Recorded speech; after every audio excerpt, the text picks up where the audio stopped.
What's going on, everyone? Welcome back to the LFC Transfer Room YouTube channel. And today we've got another bit of expert analysis for you today. We have today got the man on everyone's lips in Aurelien Tchouameni, potential Liverpool signing in the summer. We've got an expert from Monaco Live and Get French Football News in Luke Entwistle. How are you, Luke? You okay? I'm great, thanks. Thanks for having me on.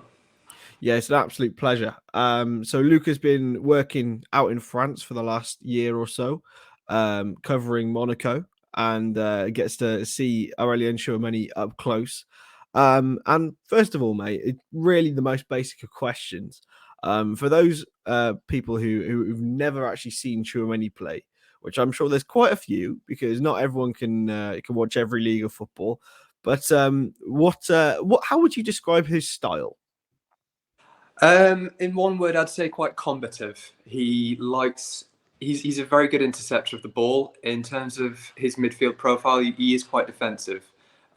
He likes to press high, though. He's a good presser of the ball, good tackler, good interceptor. If you go in something like FB Ref, you'll see some crazy numbers. He is, I think, at the minute, the top interceptor in the top 5 European divisions. So that's really his profile.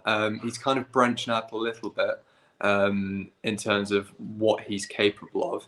He's becoming a bit more of a progressive passer. He drives through the lines quite well from deep usually. Don't usually see too much of him in the final third. He is not the kind of person to deliver the decisive pass through the defence splitting ball, as it were. Even though he scored 2 quite ridiculous long-range strikes against Lille last Friday, he's not usually the type of person to type in with to kind of contribute with a lot of goals, but maybe that is something that he's now started to add to his game. But yeah, I mean, if you just watch him for 1 or 2 games, I think the thing that would stand out to you is his reading of the game, the way in which he intercepts, he gets between the lines, he cuts off passing lanes. That's really his main strength, I'd say. Yeah, I mean, there's several ways in which Liverpool fans have been excited with Tchouameni. Obviously, there's been a lot of links over the last few years for Jude Bellingham, and I think people have tried to directly compare the two. Would you shun that and say don't do that because they're so different? I'd say Jude Bellingham he's more of a definite 8. You wouldn't say that Jude Bellingham is a 6. He's 100% a number 8. He's a box to box. Tchouameni can be that, and he has been that at numerous points throughout the season, but he's also someone who you definitely could say is a number 6 in the same way that Fabinho can be for Liverpool as well. You know, he's someone who he's not done it, but if he were to fill in at centre back, as Fabinho did for almost a year, you could definitely see him having the capability of doing that. So he's someone who is perhaps more on that boundary between a 6 and a number 6 and a number 8, rather than Bellingham, who is, I'd definitely say he's just a number 8. So yeah, there 100% are similarities. They both kind of pick up the ball well, they drive well. But one thing that Tchouameni has on Bellingham that he doesn't have is a level of physicality. He's a very physical player. You kind of notice it in one-on-one duels, and when he's about to lose the ball, quite often. Well, not quite often because he doesn't take too many sloppy touches, but if he does take a sloppy touch, he always surprises me in his ability to be able to win that ball back in a dual situation where you'd say he's second favourite to keep and to retain that ball and distribute it again. But it's quite surprising the amount of times that he has the strength to retain possession when he's definitely second favourite. Yeah. So Tchouameni, 22 years old, but already established in the Monaco first team for several years. What's the sort of feeling out there when it comes to him? Is there sort of an inevitability that they think that he will leave? And where do you think he's going to end up from sort of the general feeling of the fans and the media out in Monaco? Yeah, I mean, the general feeling is that he will leave this summer. I think there's even that feeling. Maybe I'm not sure if I wasn't here last summer, so I can't possibly say. But there was a lot of rumor going around last year that he'd go to Chelsea in particular. But I think there is a general accepted kind of truth that he will probably leave this summer. And that's just kind of accepted when I can't remember if it's me who asked the question, but in Niko Kovac's era here, he was kind of accepting of the fact that he probably wouldn't stay beyond the season, saying, we've got to enjoy him whilst we can. We can't have any delusions here. We know he's going to leave at some point, so let's just enjoy him whilst we've got him and try and kind of you reach these Champions League spaces with him and just make the most of having him around the club. In terms of what's been reported here, RMC, which is one of the main media in France, have reported that Chelsea, Real Madrid and Liverpool are the front runners, although PSG would like to keep him. In France, I should say. But apparently he is not so keen on remaining in Ligue 1 and does favour a move abroad, is what's been said there. So yeah, there's an accepted truth that he's going to leave this year. It's probably going to be abroad. It's probably between those three, and we'll just have to see how it pans out in the summer. But I think his performances in recent weeks and months have definitely raised his value. And on top of that, if you have Real Madrid, Chelsea, Liverpool all in for the same player, that's only going to kind of raise the price even more, and it's going to already be quite a hefty bid to take him away. I remember Paul Mitchell, the sporting director at Monaco, said, I think it was back in January, that things here in Monaco are expensive. Let's say he's just as expensive as the Grand Casino in Casino Square here in Monaco. So there is no intention of letting him go on the cheap. Anyone who gets him will have to pay up for him. Yeah. A lot of Liverpool fans in the last couple of years, after the departure of Genie Wijnaldum, have said there's been a void left by him. Do you think Tchouameni is the sort of player that would be able to fill a void and potentially, improve Liverpool in that sort of controlling number 8 / maintaining 6, that sort of role? Yeah, I mean that's something that you could maybe tell me about a little bit more, because I watched a decent amount of Liverpool, but not so much on a kind of analytical level. But what I see with him is a profile very, very similar to Fabinho's more than anything, maybe closer to Fabinho than to Wijnaldum personally. Just in terms of, I think I see the physicality, I see the defensive attributes, and I kind of see him as more of a direct competitor to Fabinho, perhaps, than a replacement for, say, Wijnaldum. But I'm not privy to the kind of conversations had around Liverpool and how they perceive him and the role that they would potentially place him in.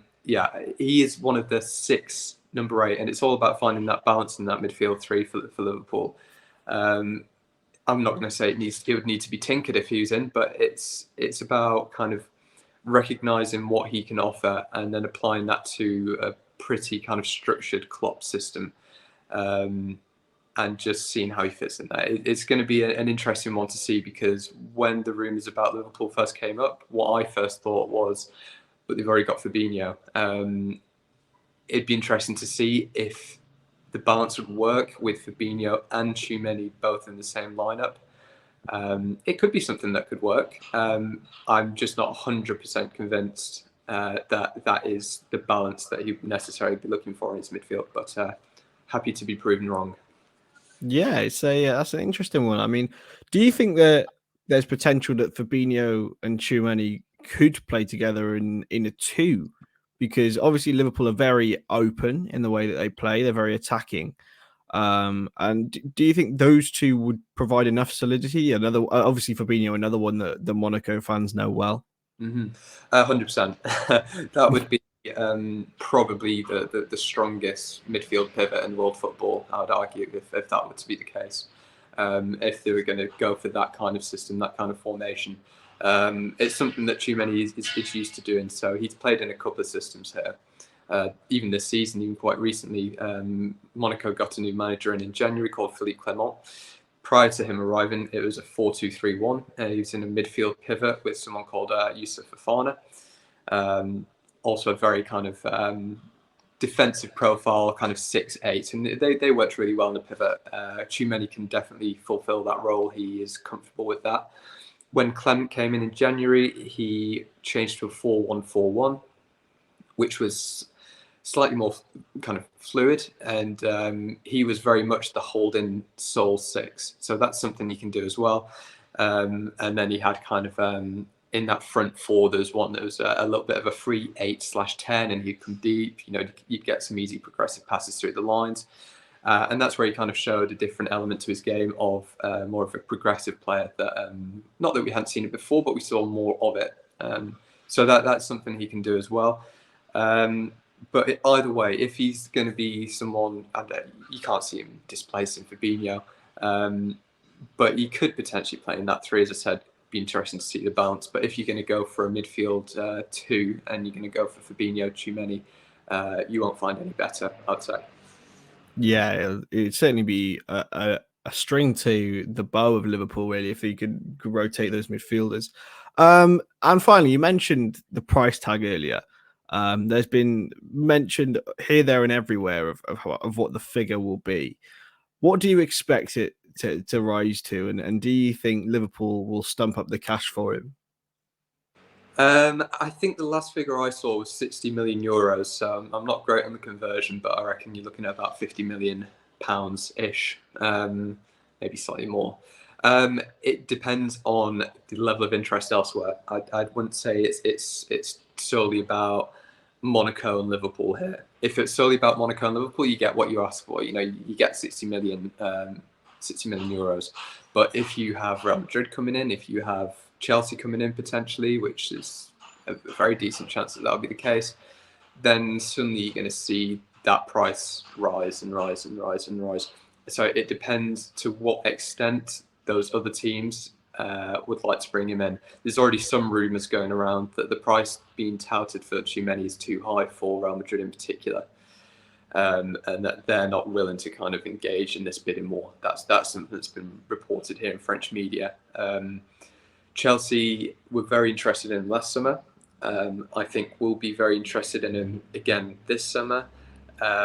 There is obviously the question mark around ownership, funds available. When are the funds available? What is the new owner, probably Ted Boehly's plan for the club? So they're a bit of an unknown entity at the minute in this race for him. So at the minute, it's Liverpool look perhaps the most stable option for him. Not in terms stable in the sense that they're clearly interested from what's been said, and they clearly have the funds to pull off a deal. So in that sense, they're kind of right at the front of this race. Real Madrid are kind of tentative on the price, and Chelsea, who knows? Who knows what they're going to be next season? So it all depends on a bidding war. If there's a bidding war, you could be looking up to 70 million euros. You could be getting up to about 60 million pounds, I reckon. Yeah. Do you think that would be a fair price for Tchouameni, especially for what he could potentially produce in the future? I would say so. I mean, the way that the market is nowadays, I think the value of players doesn't really mean anything. It's not correlated to any kind of reality anymore. But what you'll be getting in Tchouameni is someone who is at the heart of your midfield potentially for a decade. And for someone who you're going to build your midfield around, who's going to be a mainstay of your midfield for the next 8, 9, 10 years, I'd say that's a pretty fair price. And I can't see him not becoming that player. He's not the kind of player that I have worries about.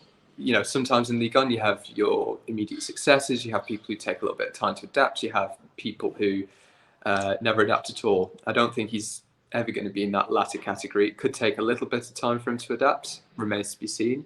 But I certainly feel that if he goes to Liverpool, he would be a mainstay in their midfield in the Premier League for years and years to come. So in that sense, probably money well spent.